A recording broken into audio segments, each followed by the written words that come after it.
Last night on MasterChef Australia, a blind tasting was all that they had to choose their ingredients. And it was Kuma who had to say goodbye. Life is one big adventure, and this has been one hell of a ride. Tonight, we're off to New Zealand for a spectacular masterclass. Ellie and Alana take a foodie tour with Justin North. That is so full of flavour. This is beautiful food. Martin Bosley creates an extraordinary honey cake. The last element that I'm going to put across the top of the ice cream here is bee pollen. And the ultimate food forager, Al Brown. Hi, ladies. Hello! With the joy of sourcing fresh ingredients. I hope you can cook as well as you can fish. And that's not all. The award-winning Fleur Sullivan joins us in the MasterChef kitchen with her hearty seafood chowder. Oh, look, this is a beautiful spoonful. Where do I stop? And New Zealand's own MasterChef, Simon Gold. Hey, mate. Great to see you. Shows how to match perfectly cooked venison with all the right elements. Who wants to come up and taste?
Hello, this is Alana. Hello, Alana. It's Justin North here from Bacass. Hi, Justin. I know you guys had masterclass today. I've been speaking to Gary and George, and they said you and Ellie have had a pretty impressive week and should do a private masterclass with me. Oh, wow, that sounds great. Goodbye, see you there. Elle, you and I are going to Wellington in New Zealand for this week's private masterclass. I can't believe it. Alana and I are flying off to New Zealand this morning for a private masterclass organised by Justin North. It's just amazing. We're going to head off now. We're going to go pack our bags and get straight to the airport. It's masterclass, the time of the week I love the best. A chance to sit back, learn from some great chefs, and just take it all in without any pressure. Welcome back to the MasterChef kitchen and welcome to another masterclass. A chance for you to sit back and watch somebody else cook for a change. There's going to be lots of surprises coming up, just like the one we dropped on Ellie and Alana. A quick trip to New Zealand with Justin North for their own private masterclass. Right. How fabulous is that? And it's only going to get better. Today's masterclass is going to be all about New Zealand, about that beautiful place and its beautiful produce. And you're going to get that New Zealand food magic from two of New Zealand's top chefs. We've flown them in, they're here, and they're here to teach you something special. Yay! Our first guest is a true Kiwi. Not only is her food famous in New Zealand, but it's known internationally. Just ask the great Rick Stein. When a newspaper offered to fly him anywhere in the world, he wanted to go to this lady's restaurant. Her restaurant is called Fleur's Place, and this famous chef is called Fleur Sullivan. Please welcome her to the MasterChef kitchen.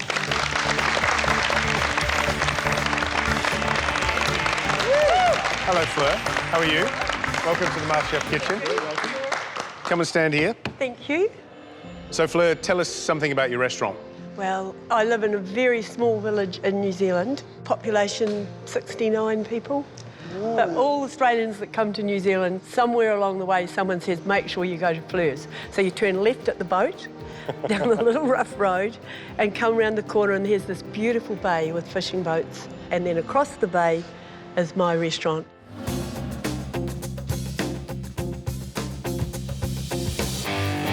I'm Fleur Sullivan, owner of Fleur's Place in Moraki, New Zealand. Population 69 people.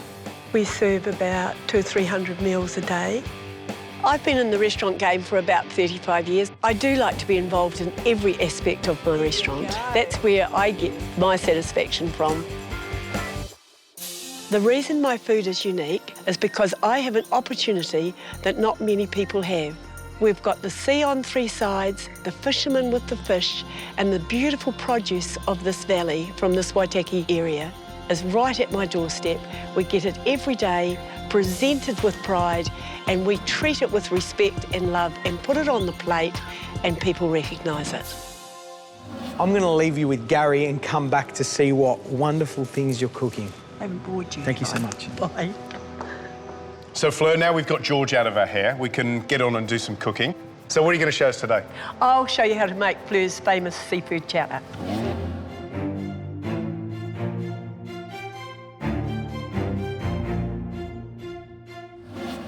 OK, Fleur, let's get stuck into this chowder. Good. Now, we've already got this beautiful fish stock that's been made with those fish frames, the fish heads, and we've extracted as much flavour as we can, so that smells beautiful. Yes. Now we're going to do the second stage, which is make the roux in the pot, which is what's going to thicken this soup and give it that lovely silky texture, right?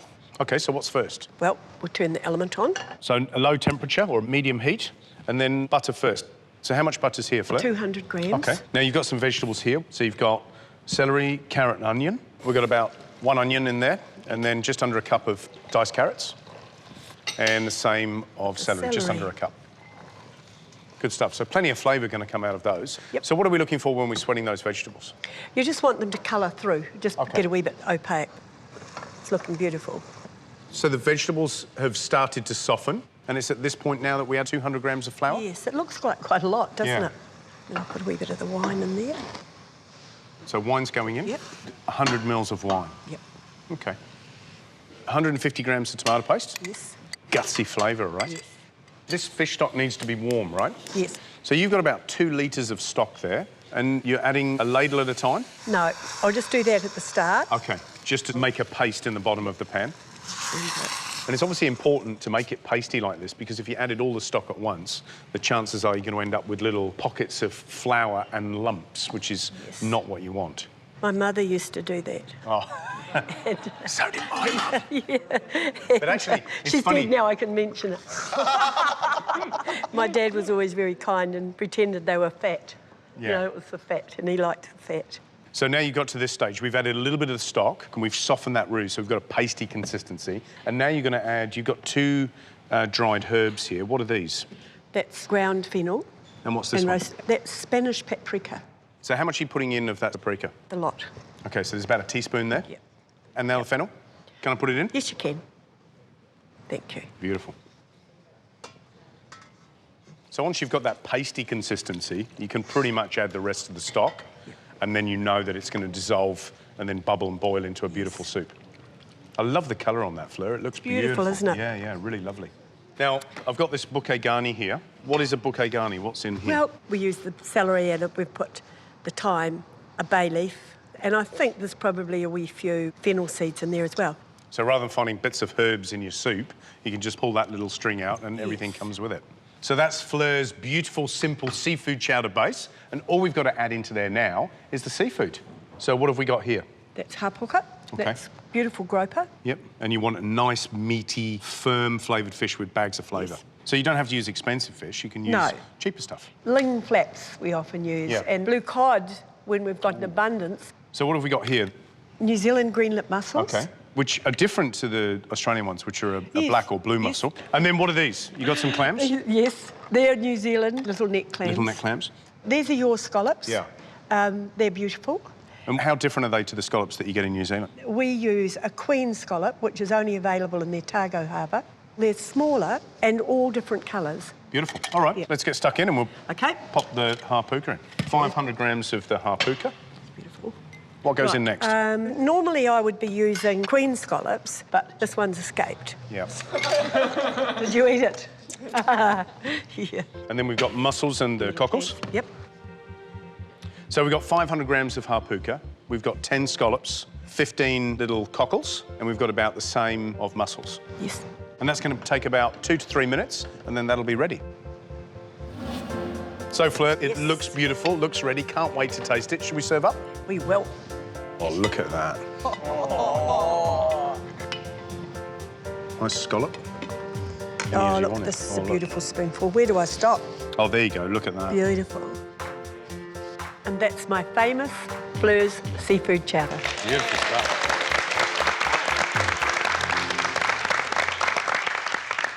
Wow. Isn't that gorgeous? Lovely. Delicious. That's your spoon for the pot. You Thank go over you. there. Who wants to come up and taste? Billy, up you come. Peter and Hayden. Cool. Oh, yeah. Grab a bowl. Oh. Yum. Get in there, tuck in. So, Fleur, do you sell lots of this at the restaurant? Yep, we do. 120 litres of stock a week, 300 customers a day. Those wee scallops are beautiful. They are nice, aren't they? Yeah, they are. One thing I noticed is actually you didn't use any seasoning salt in it because all the natural brine that actually quite flavours it. Look, there's a distinctive marine taste, and something about the consistency of it is very comforting and warming. I can just imagine sitting on the cold shore of New Zealand, having this with a big crusty bit of bread, and you're right there. So what do you want to say to people about coming to New Zealand? Well, I want you all to come to New Zealand. We've reached such a high standard now with our food, and there's not a lot of us. We do need a lot of visitors to come and enjoy what we have to offer. I tell you what, if it all tastes like that, you couldn't ask for anything more, could you? Guys, have you had your fill? Almost finished. Off you go. Thank you, Fleur. Beautiful. Thank you. It was a pleasure. Right, top tips. Ready, Fleur? My top tips for the perfect seafood chowder are, number one, make your own fish stock. You'll never ever receive the full pleasure of your cooking unless you make your stocks. Number two, perfect your roux because it gives it that beautiful silky body. And number three, respect your seafood and never overcook it. Well, I can say something. I've learnt a little today, so I'm sure you guys now know how to make the perfect seafood chowder. So we have to thank Fleur Sullivan from Fleur's Place in Mereki, New Zealand, for coming all the way over and showing you how to make a beautiful seafood chowder. Thank you so much.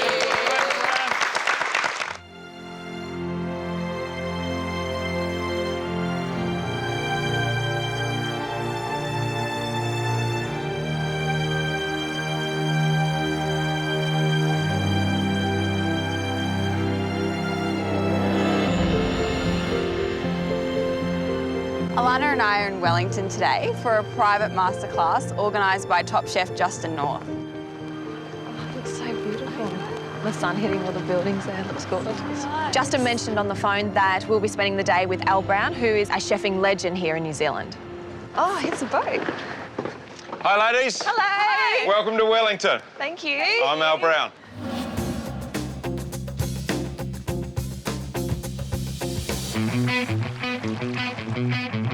I'm a hunter, a forager, but most of all, I'm a chef. I've been cooking for over 20 years. I've been lucky enough to set up a great restaurant in New Zealand called Logan Brown. It's won numerous awards, including the coveted New Zealand Restaurant of the Year Cuisine Award. I really enjoy foraging for ingredients because I feel it sort of connects you with the land a little bit more. I believe the final dish is always better if you actually can forage or produce the product yourself. So you're looking after it every step of the way. It's not just the preparation of the cooking, you're actually connected and looking after that product from the moment it was produced. The more chefs understand where their food comes from, the more rewarding experience it'll be to cook. My good friend Justin North has asked me to help him out with a special masterclass here in New Zealand. You're going to catch up with Justin a little bit later, but first of all, I'm going to introduce you to the wonderful produce and seafood that New Zealand is famous for. Cool. Great. We're going to create a dish of seaweed crumbed crayfish with salsa verde, char-grilled paua and ceviche. My philosophy on food is all about using products that are in season and trying to use as many of the products that are actually native to the area. So you guys are going to help me forage and catch the ingredients for the dish. Yeah, that sounds awesome. So you up for it? Yeah. Well, let's get going.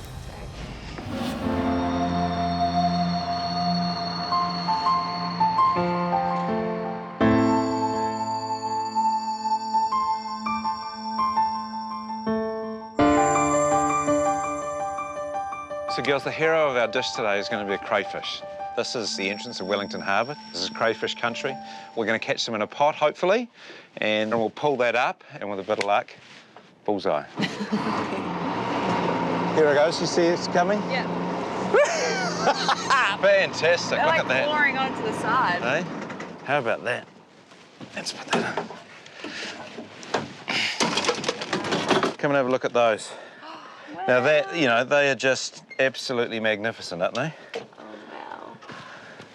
See the colour? Oh, beautiful. But beautiful and healthy. Wow. See there? Yeah, just be careful, they'll flick that tail up, it'll break your finger in a second. Hey! But the main thing about this is that these are very, very precious. We've got to look after them. We've got to treat them in a humane way. So we're going to put these into ice water. They're going to go to sleep. And that way they don't feel any pain whatsoever. Now we've caught our cray, it's time to get onto some fishing and see if we can catch some blue cod, because we need that to create the dish today. You feel anything? Yeah, I can look. Yeah, you got something. Wind it in, wind it in. Did you get something? Good stuff, just keep winding. Oh, look at that! Pull it in. Oh! Wow! Look, that is a blue cod. That is the species we were looking for. That is a magnificent fish. He's beautiful. Wow. He is beautiful. He's beautiful. And we'll just get the hook out. That.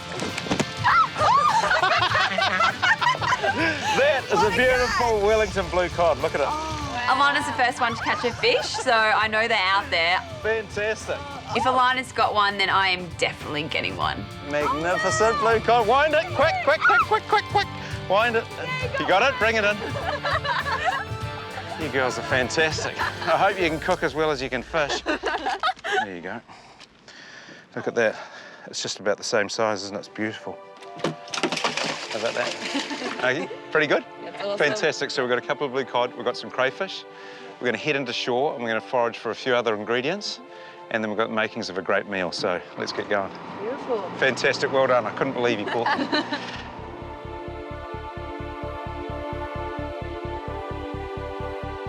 I'm very excited to be cooking with Al today because we've not only caught our own fish, but we're about to go and forage for ingredients. So I'm just excited to be outdoors and cooking with someone so enthusiastic.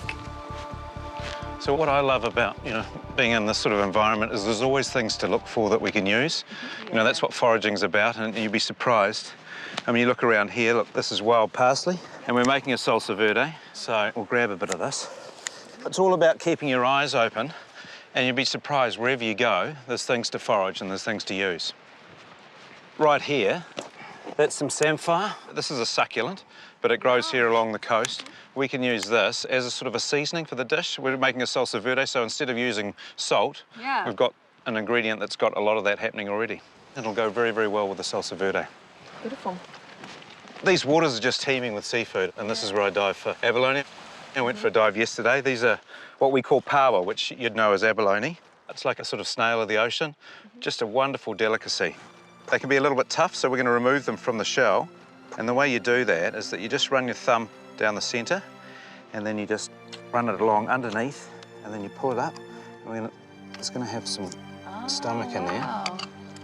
But if you look at that shell... That's gorgeous. Isn't that wonderful? That is beautiful. I think we might use those somewhere along the line. Yeah. Right, so the first dish we're going to make today with the blue cod that you so brilliantly caught, those two, we're going to make some ceviche. The interesting thing about ceviche is that you're not using heat to cook the fish, but you're using a marinade of lime and lemon juice. The citric acid changes the texture of the fish without actually taking away any of the raw flavour. I'm going to get you, Alana, to cut up the fish. Nice little cubes, yeah? And we're just going to marinate this, and as we know that the acid of the juices, the lemon juices, or the citrus that we're going to add to this is actually going to cook that. So we're going to make it, and we're going to let it sit for a little bit, okay? So do you want to start on the blue cod? And have a try of that, Ellie. So this is a little pepper dew, which has got a little bit of sweetness to it, and a little bit of heat. It's like a chilli. So I'll get you to chop those up. Just quite finely? Yeah, just rough chop it, that's right. That looks great. That's absolutely perfect over there, Alana. And the thing is, we are going to marinate this, and it's going to start cooking the fish. What other kind of fish would be good to use for ceviche? A lot of people use oily fish like sardines or kingfish, things like that. Right, so we're going to pick some nice coriander leaves. I'd just break those off like that, and I'd rough chop those as well. That's perfect, Alana. Nice chopping skills. So let's put the fish in there, please. That's our beautiful fresh blue cod. And now, really, it is just about building the dish. Yep. So we'll put that there. So we've got about 8 pepper juice chopped up. Perfect. Bunch of chervil. Now, red onion, I think we'll use about 1/4 cup. 1 whole red chilli, one of these, okay? Perfect. We're just going to add a little bit of lime juice, and I would say about 3 tablespoons of lime juice. Yep. And we'll do the same with the lemon juice. Okay, 3 tablespoons of that. I'm going to add a little bit of sugar. What's the most important thing that we haven't put in there yet? Salt and pepper. Salt and pepper should be front of mind. You guys want to win this competition. Seasoning, it's the only magic there is. Here we go. Some pepper, and put a little bit of salt in there as well. I've got some lemon and fennel oil, so we're just going to add about 1/3 cup of olive oil. Give it a little bit of a stir. The colours are so nice. Aren't they? I mean, it's just really, really fresh and lovely, and it's very textural, but you can see that the juice is starting to cook it already. Can you see how it's taking off the white? Let's try a bit each and see where we're at. Let's have a look.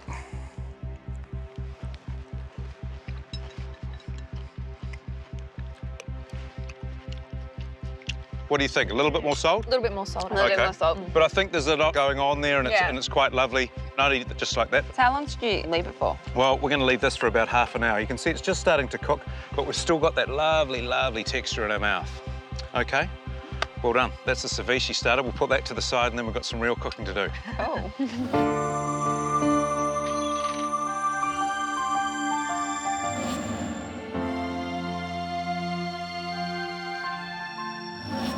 Right, so the next component for this wonderful meal that we're putting together is a salsa verde. So the first thing we're going to do is chop that wonderful parsley and the basil. We've got about 1/2 cup of each. And what I like to do is just chop it all together. I can smell all the herbs. Yeah, smell it? It's just wonderful. Really good. If it doesn't blow away. Wellington, you know, there's an occasional breeze. That's been pretty good. It's been holding off. So in there we've got 1/2 cup of basil, 1/2 cup of parsley, 1/2 cup of mint, and then just 1/4 cup of tarragon. I think that's enough, just like that. So what we're going to do is place that in there. Right, so what's going to make this a little bit more interesting than regular salsa verdes is our wonderful samphire that we collected. We've just blanched it for about 30 seconds. That's a sort of like a bit of a seasoning component to this dish. We want some little chunks in there because it's that textural thing we were talking about as well. Doesn't it look beautiful? And they sort of have that little burst of flavour, so which is nice. Yeah, when you eat that, you're going to get this really... And to me, it's a burst of the ocean. It's a burst of the seaside, and that's what cooking outdoors in this sort of environment's about. OK, so we're building our salsa verde. We've got 1 green pepper, 1 capsicum that we put in there. We've got 1/3 cup of gherkin. I'm going to put that in. 1/3 cup of shallots, so that's our onion component. We're going to add a little bit of garlic as well. We'll put in about 1 teaspoon of garlic. Zest of a lemon. That's going to give the lovely oil, the citrus oil in there. And of course, we're going to put the lemon juice, and we've got about 4 tablespoons of lemon juice in there. We're going to add a little bit of capers. You can't really make a salsa verde without capers. I adore that. And so there's 2 tablespoons of capers. We've got a couple of anchovies. Again, that saltiness. Now, I've made a little bit of a wonderful herb oil. So in there, we've got a little bit of spinach for colour, but then we've got basil, and we've got mint, and we've got tarragon, etc. So that's just going to really intensify. And if we're talking about it looking really good, that's going to be really wonderful. And then we've just got some of this great olive oil. We've put in about, I guess, 3/4 cup of that. Now, you'll notice we haven't put any salt in there. Why haven't we put any salt in there? Because it's very salty already, so to taste. But we will need a little grinder pepper. Now, if we look at that, the colour's extraordinary, isn't it? It's beautiful. Wow. It's going to cut through the richness of that crayfish and that abalone, but you could serve this with beef, you could serve it with lamb. Great for a vegetarian dish to just sort of zhuzh it up. Next, we're going to get into the crayfish and the abalone. So we're going to make a beurre blanc, which is really another name for a butter sauce. It's a sauce that's used all around the world. It goes terrifically well with seafood. There's quite a bit of butter in there, but we're only going to be using a little bit of the sauce. And it's pretty simple to make. We have 50 mils of white wine into a hot pan. And then 50 mils of white wine vinegar. And what we're going to do is reduce that. So I put the pan on so it gets nice and hot, and then that's just going to start to come down. We're going to add a couple of tablespoons of shallots. We're going to add product identification. Bay leaf. Well done. Put a couple of those in there. Fresh bay leaf. Fresh bay leaves. Of course, dried are going to work equally as well. Half a dozen peppercorns. And what we're going to do now is just really let this reduce. And once it reduces by sort of half, we're going to add 100 ml of cream, and then that'll come down, and then we're going to whisk our butter into there as well. So that's bubbling away. We're going to add 100 ml of cream now and just reduce that some more. And then really, all it is a case of whisking in a whole lot of cold butter. So what we're looking for here, see how it's bubbling up? You'll see that their bubbles will actually get bigger and glossier, and that'll give you a good indication that it's getting thicker. You don't need to stir this. It's not going to burn or anything, but you just need to keep an eye on it. But that's looking pretty good. Smell it too. So I think we're pretty happy. That's ready to go now. We're ready to add the butter in there. And so all we're going to do is put in a few pieces of butter at a time. It's going to seem like a lot of butter. We're going to put 250 grams in here. But we need that to thicken the sauce, and we're not going to use it all. I know there's a lot, but really we're only using about a tablespoon or so on the dish. So you couldn't actually make a quarter cup of beurre blanc. You have to go through the process of the reduction and adding a certain amount of butter at a time. And you can see, if you see that, it's starting to thicken up already. Yep. And see how silky it's becoming? Yeah. That bay leaf's just going to infuse. You put it in, and it really just has this lovely savoury tone. It's a bit of the unsung hero of herbs, I think, the bay leaf. But that, see the colour? Yeah, it's beautiful. The silkiness? Creamy. That is perfect. And all we need to do now is we're going to grab another pot. I'm going to turn the heat off, and I'll get you to strain it through there, please, Ellie. Ooh. Looks beautiful. The thing I love about cooking, is all these components that we're doing. You start to think about the dish, you start to think, it's coming together, we've got a great sauce, we've got a great salsa verde, and you get confidence in the dish as you're building it. Yeah. That's really important. But that is our beurre blanc, and we'll just keep that warm. The next thing we're doing is we are nearly plating up. We're going to crumb the crayfish with the seaweed crumbs, and then we're going to cook that whole paua and abalone and put the dish together. It's going to be delicious, I know that. Beautiful. When we return, what we're going to do is place a little bit of the crayfish there. Al Brown puts his seafood odyssey on the plate. Oh. Yum. How good is that?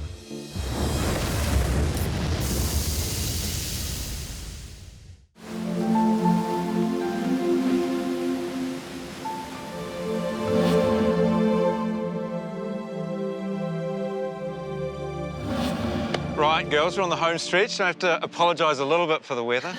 But it is winter, it is Wellington, we had a beautiful start to the day.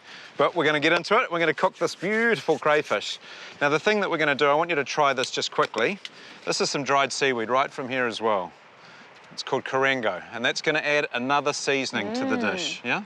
What do you taste there? Bit of the ocean? Yeah, salty. Salty. The texture's beautiful. Crunchy. Fantastic. So what we're going to do is we're going to make a little crumbing mix with it. We've got some breadcrumbs here, probably about two cups of breadcrumbs. Yep. We're going to add the Corango, which is going to add that lovely seasoning. Then we're going to add some fresh lime zest. So now we're going to mix it. We're just going to put that through, and that's the saltiness to the breadcrumbs. So we're going to have lots of lovely colour there as well, the little flecks of the seaweed through it. Now, I want you to crumb these, and I'll show you the first one. Now, the first thing you do with crumbing is you use one hand, yeah? Okay, so we get a little bit of flour on there. We try and get most of it off. Then we dip it in the egg, like so. And then we just cover it in this wonderful seaweed and lime crumbing mix. And we're just going to put that on there. How does that look? Beautiful. Okay, one each. There you go. So always just one hand, and then you've always got a clean hand to do other things with it. That's right. And then into the crumbing mix. Sort of pat it down, get it on there. That's going to adhere to it. Alana, if you could do one more too, please. Good job, Ellie. Good job. So the dish is coming together. What have we got? We're going to have that salsa verde. I'm going to get you girls after this to plate up the ceviche. That's rested for about 40 minutes, so it's done its thing. It's cooked a little bit. And then we can eat it? Then we can eat it. I think that's a good thing to do. That's the fun part of it all. Beautiful. Well done. I'm going to get you girls to plate the ceviche. So we've got those beautiful paua shells. Aren't they beautiful? Oh, they're gorgeous. How's that look? Isn't it wonderful to be able to cook over a little bit of open fire like this? Yeah. And the heat, quite nice in Wellington as well.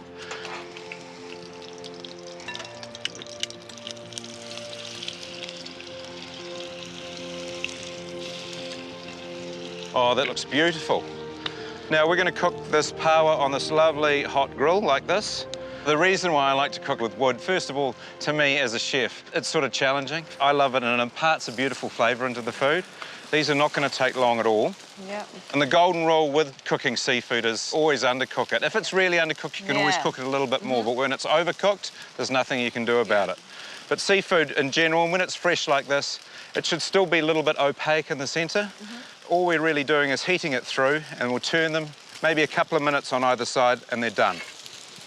Our crayfish over here, we've caramelised that. Yum. Doesn't that look wonderful? Yum.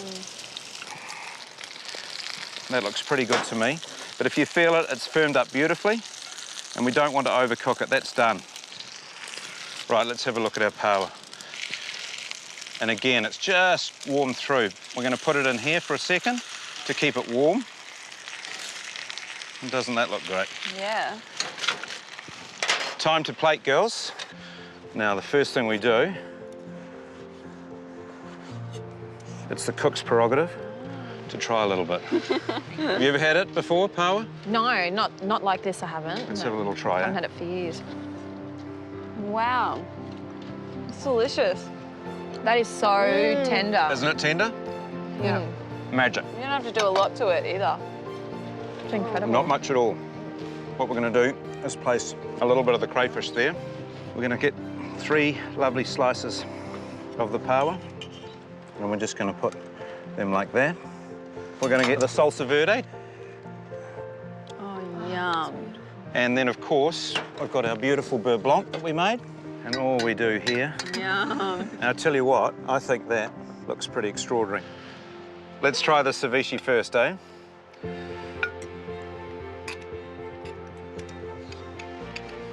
Oh, yum. How good is that? So beautiful. See how it's just softened up a little bit? It has. There's a little bit of Softened the up texture lovely. in there. It has. That is fantastic. But what it needs is a little glass of New Zealand Riesling. Won't say no to that. Me either. A little sip of that. Thank you. See what you think if it goes with the seafood. Yum. Happy? Yeah. That's lovely because it's nice and sweet, but then you have this sort of sweet. acidic Isn't it good? fish. Yeah. Here's a knife. Let's try the power on the I crayfish. can't wait to try this. Okay. Ladies first. Make sure you get a little bit of everything. Yep.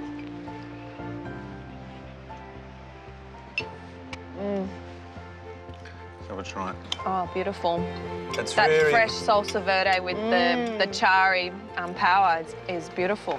It just speaks of the environment. It does. This is very typical New Zealand. This is something that we're very fortunate to have, and I just love it. But thanks for sharing this with me today. Thank you for teaching us.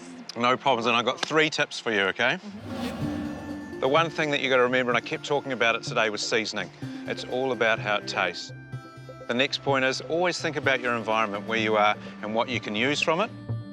And the last but not least is keep things simple. So cheers. Cheers. Cheers. Good luck in the competition. Thank you. It's been just fantastic.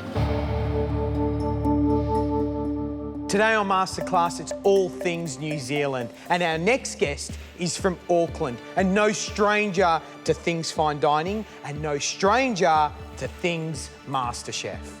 He delivers award-winning food, and we are so delighted and lucky to have him here on MasterChef Australia. Here he is, one of the judges on MasterChef New Zealand, Simon Gold.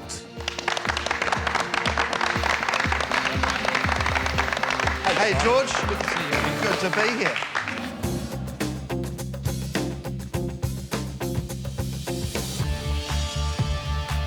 I'm Simon Gold, Kiwi chef and owner of 5 restaurants. I've been cooking for over 30 years and I still love it. How good does that look? Being a chef in New Zealand, you're spoilt for choice beyond belief. My food is about taking the best New Zealand produce there is, giving it a global influence, putting it on a plate with an extra 5% magic. I love to deliver some theatre to the table using classic techniques, embracing new technology and giving it a modern, edgy twist. I want the dish to move. I want to give my diners a wickedly new experience. Mate, it's an honour to have you here. What dish are you going to cook for us today? I'm going to do a New Zealand venison with a parsnip puree, sous vide fennel, a cipollini onion and a citrus jus.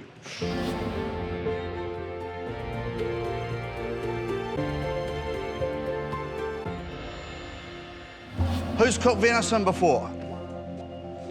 All right, one odd one out. Danny's, we love it. Simon, what are the 3 techniques that the guys are going to be learning today? First technique we're going to do is how to make a spice. You know, we've always got to have a secret weapon in the cupboard that we can pull out and blow people away with. Secondly, I'm going to teach you how to make a crumb using malto. And then the third thing that we're really going to look at is cooking venison perfectly. Danny, you've never cooked venison before, right? No. So you better come and help me, make sure I do it right. Come on. Come on, Danny. Sure. Okay, Danny. First thing we're going to do is make the spice. So what we've got here is we've got juniper berries, okay? What's that, about a tablespoon? About a tablespoon, Yeah. tablespoon of each, pretty much. Now, we've got some green peppercorns here. Now, you can buy freeze-dried green peppercorns, which I prefer to use because they're much easier when you put them in here and you want to grind them up. So I'll pop those in there. Black peppercorns, it's another tablespoon. Another tablespoon of pink peppercorns. Do your thing, girl. Simon, what are you looking for here in terms of Danny pounding all this spice mixture up? Well, the first thing I'm looking for is Danny to keep them in the bowl. Yes. Sorry. All right, so let's keep them in there rather than all over the place. And I'm getting a bit excited, you know, standing next to New Zealand judge of MasterChef is making me a bit nervous. Well, you never do that when you're standing next to me. I know, well, you know.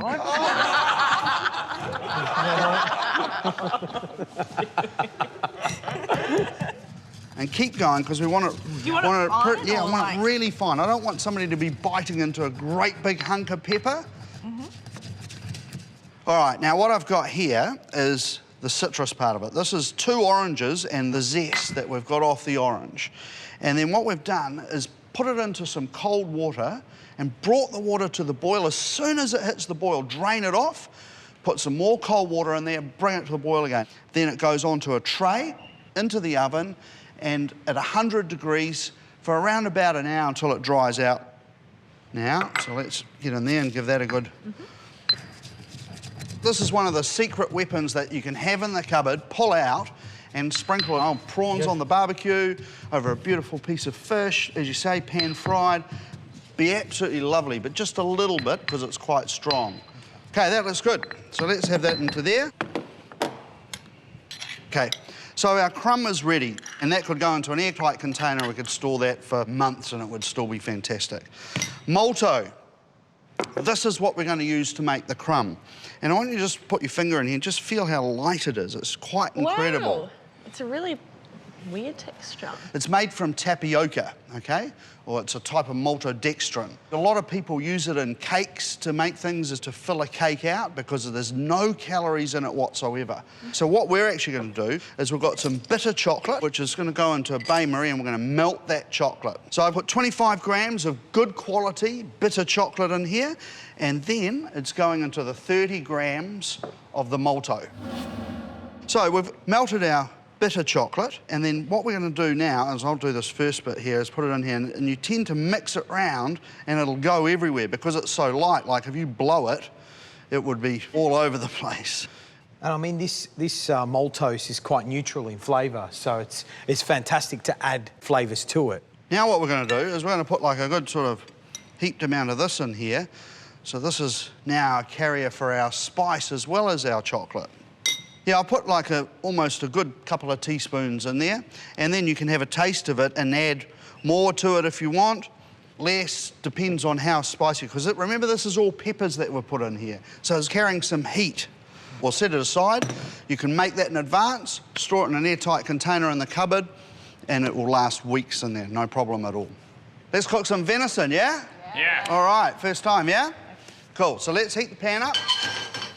Let's season those with Moa River salt. Do you want them like rubbed in or just over the top? I don't want you to be shy about it. I want you to get in there, you know? Roll it over. Let's get some olive oil into the pan, just a little bit. Just a little bit of butter knobbed in. So let's get the venison in there. And that butter's browned up straight away. That's all flavour we're going to get going there. How does that look? Yeah. Does that look good? That looks very good. Turning it around so we caramelise all the exterior of it. How long is this going to be in the oven, at what temperature? We're going to pop the venison into the oven for between 4 and 6 minutes at 180 degrees C in a preheated oven. Thanks, Danny. Awesome. Thank you. Pleasure. Take a seat. Great job.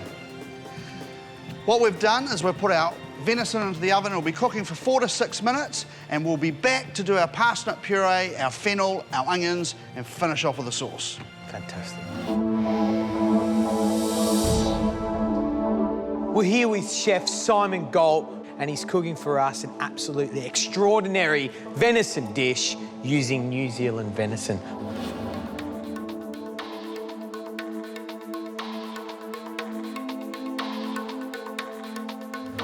What's up next, Simon? You'd know from the restaurant, if you serve something that's got a puree on it or a mashed potato, people just love it, don't they? You know, it's like always helps sell a dish. And parsnip puree, which we've got here, which is silky smooth. So, George, I'm going to get you to heat that up for me, if that's okay. Yep. Now, I've got some wonderful wild cipollini onions, which I first discovered in Italy. But now in New Zealand, good old Australia, we can buy them. They're a flat onion. Peel them.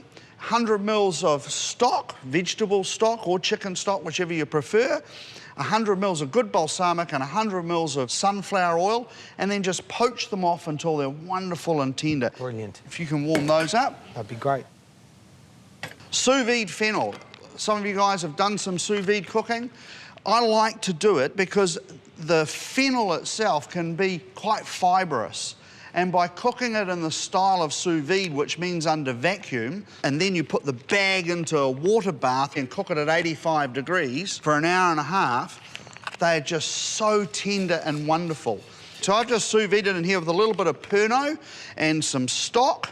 But remember at home, if you don't have a sous vide bath, it's not the end of the world. You can still roast them, you can blanch them in water, but if you're going to blanch them in water, get some Pernod in there, get some stock in there, and season that water before you cook them. And I'm just going to pick a couple of nice pieces. Normally I would do it with baby fennel, which is just, but this is a larger piece of fennel which has been cut into quarters. Just a couple of tablespoons almost of the juice there. Oh. Yum. It's so aniseed in flavour. It's absolutely delicious and sweet. I want to kind of add to that now. We've cooked it already, but I'm just going to heat it up, and I'm just going to give it a little bit more love with some Pernod, which is the aniseed flavour in there. And I've just put not even a tablespoon in there. And once that starts to come up to the boil, I'm just going to knob just a little bit of butter in there just to get that glaze and that extra flavour going on. I've got a Madeira jus here, and you guys must be all experts at making jus by now, I'm sure. Now, I've got an orange onion jam here, and it's just to give the jus just a little bit of texture because we've got that orange theme going. So I'll just get that in there like that, give it a little stir around. Now, there are two things that I like to do with a jus at the last minute, is if it's a Madeira jus, I'm just going to put just a drizzle more Madeira in there, because normally you want to cook the alcohol out, but I just want just a drizzle, because it will make a difference to the flavour. I'm going to heat that up, and I will just knob a little bit of butter in there and let that butter dissolve, and that will just richen our jus up just a little bit. And the last thing we're going to do is just put a little sprinkle of the spice in there so it's coming through the dish together. And just by mixing it around in there, that flavour will come alive. Should we have a go at plating this up? Yeah, let's do it. All right. The venison's been in the oven for 6 minutes now, so we'll get it out and we'll have a look. Now, the fibres in venison are much shorter than other meat. And the other thing to remember about venison, the cholesterol is much, much lower than other meat. So it's really good for you. While the venison finishes off resting, we'll plate it up. So we'll grab our puree, get some on there. We'll come along and we'll run our citrus chocolate crumb down the plate here. Pop that there. we'll take one of our cipollini onions. Come along, let's have a piece of venison on there. So you can see how beautiful that's looking. Looks really good, doesn't it? And some jus. And we don't need a lot of the jus because there's lots of flavours going on here. So there you have it, my New Zealand venison with parsnip puree, cipollini onion, sous vide fennel and citrus jus. Oh, See, always when the food is about... Got the nose for it, right? Nose for venison, and New Zealand venison at that. That Perfect. looks absolutely delicious. Good stuff we're going to taste. What do you reckon, Danny? Simon? Why not? She did a good job. Maybe Michael. Right, guys, time to taste. Off you go. Thank you. That looks absolutely delicious. How beautifully that's cooked.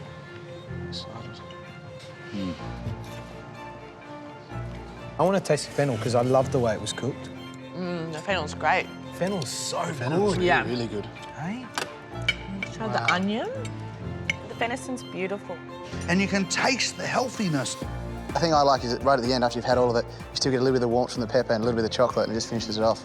And it's really beautiful, and that puree's very smooth. Yeah, delicious. I really like the sweetness of the dish. I love the onions, but then it's sort of cut with the creaminess of the puree, and the fennel is my favourite part of the dish, I think, along with the venison. It's just really nice all together. Right, Michael, Danny, pop your knives and forks down. Back to you soon. Thank you, Simon. Thank you. Some tips for you guys. Number one, the fennel, finish it with some Pernod into the pot and it'll bring out that aniseed flavour. The venison, always let it get to room temperature. Don't overcook it and rest it. Finish the sauce with just a drizzle of the Madeira, knob a little butter into there to emulsify it in there, and you'll have a beautiful, rich sauce. Simon, thank you so much for gracing us here on MasterChef Australia. Thanks for having me. May the best cook win.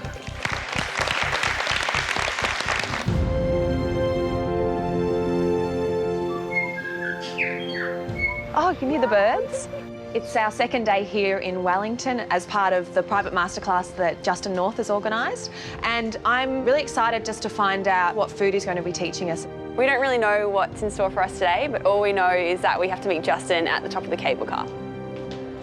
Hi ladies, good morning. How are you? Hi, how are you going? Welcome to a beautiful winter's morning in Wellington. Shall we get on the cable car? Yeah, sure.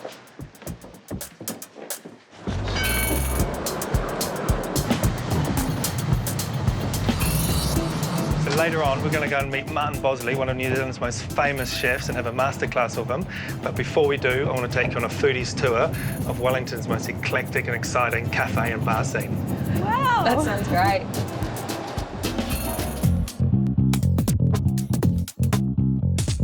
Wellington's got a population of only about 300,000, but then it's got over 400 different restaurants and cafes and bars. This is absolutely amazing, this place. It's called Fidal's, and it's right in the cultural hub of Wellington Centre. But the best part is 100% Cuban coffee. I'm going to get a macchiato. What do you guys want? Cappuccino. Cappuccino. Can I get 2 cappuccinos and a macchiato, please?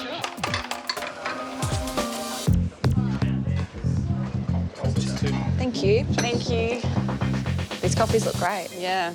There seems to be a lot of variety of food here. Absolutely everything. It's amazing. I did my apprenticeship here 19 years ago. It's such an amazing place to learn how to cook. So this is Floriditas, which is absolutely fantastic. Don't you just love the atmosphere in here? Floriditas is renowned for its eggs. So they've got some fantastic dishes, really simple food. OK, let's have a taste. After you guys. The secret is fresh eggs. I can't wait, I'm gonna have some as well.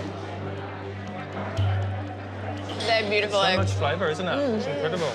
OK, let's taste these beautiful fresh figs and Greek yogurt. I love this.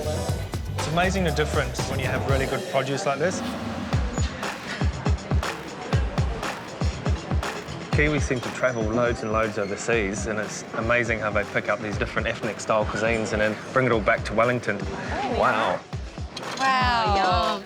looks So really I reckon good. this one must be the gumbo. Yes. It's like really rich and fragrant and gorgeous. And then this is like a paella, which is a jambalaya. So it's got like smoked Cajun sausage and chicken and prawns and that real Cajun style food. Sounds good. I want to eat. Yeah. Can we dig in? Yeah, let's do it. Let's go. This is beautiful food. And I could probably happily eat 3 bowls of this. That is so full of flavour. It's really spicy. Really nice. And sweet. A real nice sweetness to it. It's beautiful on the harbour here. It's absolutely Incredible, gorgeous. I love it about Wellington, all these cool bars. Ladies, I'd like you to meet Ricky, Hi, New guys. Zealand's How are you? cocktail champion. How you doing, mate? You Very well? well. Good Yourself? to see you. Excellent. What would you recommend? I think because we're at Foxglove, obviously, and we're on the waterfront, maybe something that will keep you warm because you're in Wellington and it's winter. So we're going to do a really old classic cocktail from the 1850s called a blazer. Local ingredients, so 42 below Manuka honey, which was made just across the bay there, and this gunpowder rum as well, which is now being distributed nationwide. Yeah, is that good? Sounds perfect. Can we get 3 of those? Absolutely. We'll see you soon. Wonderful. We'll be outside. Thanks.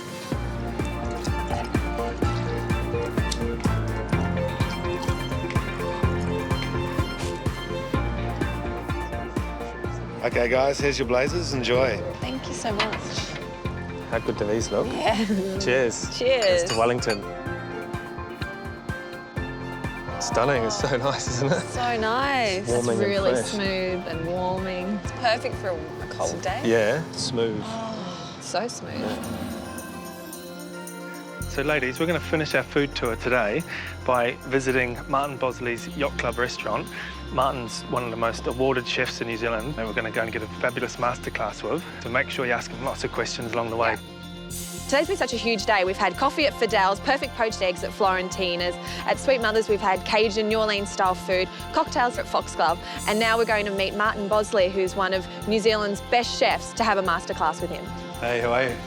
G'day, Martin. How are you, mate? Good to see you. Yeah, long time. Yeah, too long, ladies. How are you? Alana? Alana, hi. Ellie. Ellie, welcome to my restaurant, Martin Bosley's.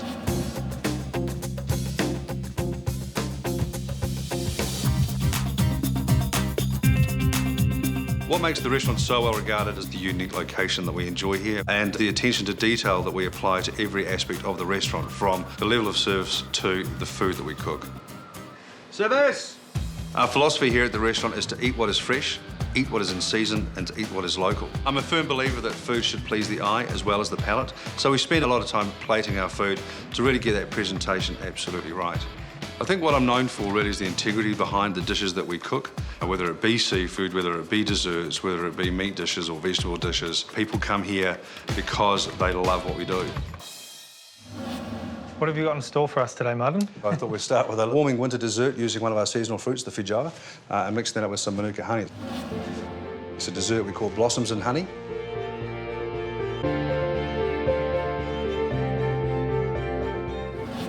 The first thing I thought we'd make is a walnut praline. So the first thing to do is just to give the pot a wipe out just with an ordinary kitchen cloth. We don't want anywhere for any of the sugar crystals to be able to lodge onto the side of the pot and build up and fall back into our caramel and start to crystallise. We're going to add 2 tablespoons of water.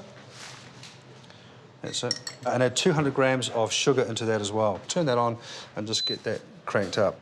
One of the classic mistakes a lot of people make at this stage is they'll grab a wooden spoon and they'll start stirring it around to get that little bit of sugar dissolving there.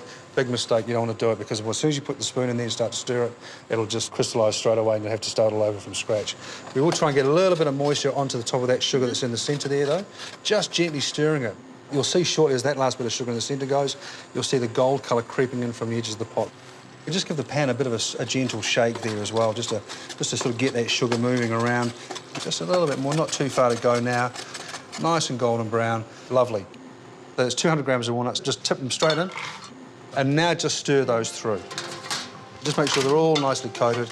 Okay, now if you just want to tip these onto this tray here. Now, because the walnuts are cooked, you feel it seasoning around the nuts already? Yeah. Okay, and just a little paper across the top, and we'll grab the rolling pin.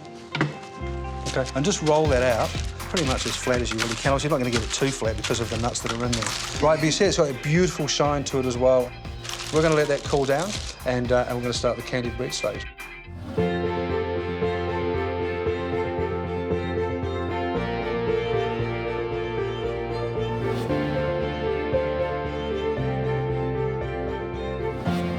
Okay, Alana, so you're going to help us out with the next stage of the candied bread process. This is the praline that we just made. All I've done, once it was cool, is just put it through the food processor just to break it up into this fine crumb. That's 60 grams of the praline. Now 60 grams of sourdough bread. Now I've just dried this out in the oven at 100 degrees overnight, so just dump that in there as well. Add in 30 grams of corn flour as well, just tip that in. We've got 20 grams of icing sugar, 45 grams of unsalted butter. I only ever use unsalted butter here in the kitchen. And 1 whole egg. Just give that a stir, mix everything together. Now what's going to happen is we're going to put this back into the oven to dry it out on 160 degrees for about 20 minutes, and then that praline will sort of soften up again and go back to a candy. Just tip that onto there. And you don't have to be too careful how you do it. That's it, lovely, right? Not very attractive looking at this stage, but trust me. It smells good, so it's going to taste good. That's right, yeah, that's great, OK? So what we're going to do now is we're going to put that into a 160-degree oven for 20 to 30 minutes. OK, so we've done the first part of this dessert. We've made the candied bread. So we'll start the next stage of the Manuka and Feijoa honey cake. The first thing, Ellie, is if you just want to lightly grease these ramekin moulds just with a little bit of that unsalted butter that I've got there. Yes. And while we've done that as well, we've just made some little paper sort of cutout where they look like little darts. So that's like a little cartouche, right? A little cartouche here to go into the bottom of them. Push that into the bottom there of each one. And then we've just got a little bit of Manuka honey here. Put it like a teaspoon just in the bottom of each one. So the fruit that we're going to use is a fruit called the Feijoa. Now, they originated in Brazil, and it's kind of hard to describe what the flavour of these really is. So what you do to eat these, grab a teaspoon, you still see that little line that runs around, and you see how easy this comes out, right? And that's it, and that is, they are amazing. Really juicy, sweet, got that little sharpness that comes through there, and then they've got that graininess that's there as well. Just tip it upside down in there, so the fruit just lands in the centre of that honey. Fantastic. Simple as that, look at that. So we'll put those moulds to one side and we'll get on with making the cake. OK, so this is a really simple cake batter recipe. So what we're going to do first, we're going to start off by creaming 175 grams of unsalted butter going into the machine there. Do you want it sort of soft or still quite firm? Soft. I mean, I keep it soft. I mean, at this stage, what we really want to do here, Justin, is cream that butter and sugar. There's 150 grams of sugar. And the more we cream that butter and sugar together, the lighter our cake is going to be. That's it, right, just slowly. Just give that a little, just get the stuff off the sides there. OK, we're going to add the remaining honey. Just turn the machine off while we do that. OK, so this is the last of the Manuka honey there. We've got about 100 grams or so, whatever's left over after putting some of the ramekin. And I've got 20 mils of dark rum. And the other thing we're going to add as well is the seeds from these vanilla pods. So just turn that on gently to begin with. We'll start to mix that in. That's it. And we're just looking to slowly incorporate this in there. OK, now that those are combined, we're going to add 3 eggs, and we'll do this one at a time. So once that egg is incorporated, add your second egg, avoiding any shell, of course. Yeah, beautiful. OK, get the other one in. Once you start adding these in. So to this, we're going to add 175 grams of self-raising flour, a good solid tablespoon at a time. About that speed? You go a little bit faster and get it in. Yeah, that's it. A tablespoon of ground almonds, half a teaspoon of baking powder, and just a good pinch of salt. Yeah, that's it. Yep, lovely. OK, so let's go to one final sort of mixing together. Nice and creaming it up. OK, turn it off. It's a beautiful batter. It's a lovely batter, isn't it? So what we're going to do now is we'll put our Feijoas and the honey on a tray. The only thing you've got to do now is, using a kitchen spoon again, is just put nice big dollops on top of this and let it come down around the Feijoa, yeah? That's it, great. Now then, all we're going to do now, I'll show you the first one, right, is we're just going to smooth that off across the top, like that, OK, and then just do the rest, and any remaining just drag back into into that there. Just drag it across, that's it, and that's it, get rid of the rest on there. That's it, fantastic. So these are going to go into a 160-degree oven for about 45 minutes. OK, guys, now it's time to plate it up, and we're going to bring, of course, the other elements of the dish which we haven't made today, OK? This is the candied bread that we made, and we just crumble this down in the food processor and then run it through a sieve a couple of times. You sort of get different textures from it. Just a little pile up here, that's what we're going to set the honey and orange blossom ice cream, and we're just going to sprinkle the rest over the plate. Then here is the Feijoa cake. So this is rested out of the oven. It's had about 30 minutes. We turned it upside down, removed the parchment off. We're going to set that in there as well. And this is just some of the juices that we've got left over that came out of the ramekin that was in there as well. So this is honey. We're just going to spoon that across the top. What we have here, this is the honey and yogurt panna cotta with the lemon verbena jelly on the top. So we're just going to very carefully lift those up. I'm just going to sit those in there. Like that, OK. In the squeezy bottle here, we call this a jasmine pudding. It's another way of bringing in another fragrance to this dish without it being a flower as such. There's so many different flavours going on. Yeah, and each one is kind of like its own little thing. We've got some lovely rosemary flowers here as well. And they're just going to add also a lovely little bit of colour. OK, so the final two elements that we're going to add to this, we have the honey and orange blossom ice cream. So we're just going to give a spoon here. And run through there. And then we're just going to put feijoa juice. And mix that with a little bit of sugar syrup and a little bit of lecithin just to sort of help hold the foam. The last element that I'm going to put across the top of the ice cream here is bee pollen. This is gathered from the tails of the bees as they're returning to the hive. Amazing properties, it's got a beautiful flavour to it, which brings again another element of colour. Yeah. And that's our dish, blossoms and honey. Who wants to be first? Me.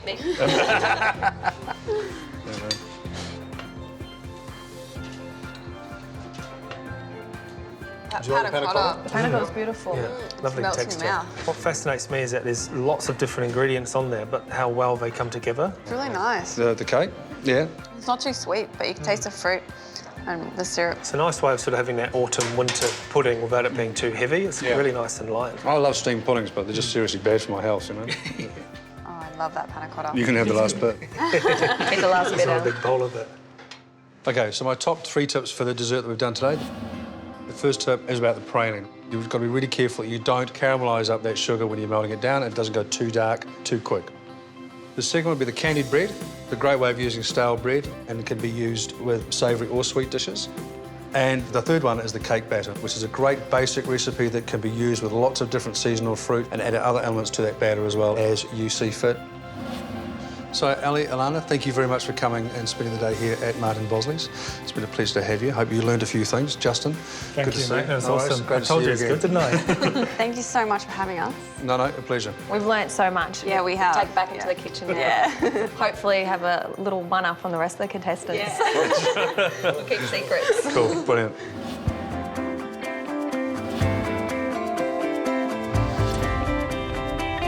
Right, guys, let's celebrate. Let's eat.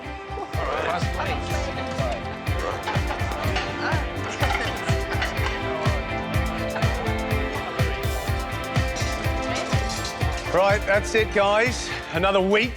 Oh, my goodness, and a big week it was too. When you look around now and you look at the few people that are standing opposite you, is it starting to hit home that you're now part of top 10? Now there is nowhere to hide. And remember, there is so much more to come. May the best cook win. Good luck, guys. Cheers. Next time on MasterChef Australia, Some old school traditional MasterChef. the mystery box is back. Whoever wins this challenge walks away with a huge advantage. There are sweet treats in store. Take your pudding from dull to dazzling. And George is impressed. It is spectacular. And then, The challenge that really matters, the invention test. when it's all about being creative, Frozen baklava. some will fail. Sort of goes... But one will nail it. That is absolutely unbelievably good.